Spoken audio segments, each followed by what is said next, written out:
Okay, you guys, this is Mahogany with OMG Rovers doing a quick video on the status of all the mounts that I made.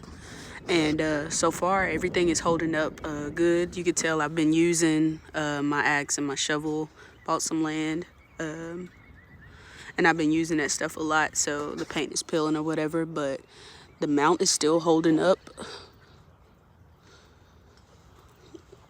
for the axe and shovel, and so is the mount for the traction mats, along with, this is a new addition, I'll have to give you guys a separate video on that, but along with the hijack mount.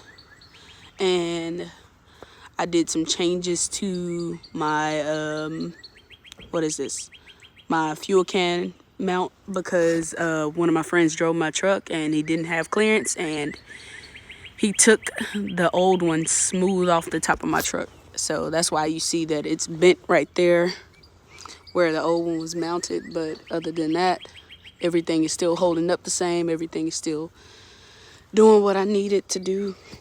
And I just wanted to update you guys, just in case anybody else tried to do their own mounting as well, just so you guys can see how good it held up. But thank you for watching my videos and keeping in touch. Like and subscribe, and tell me what you guys want to see next.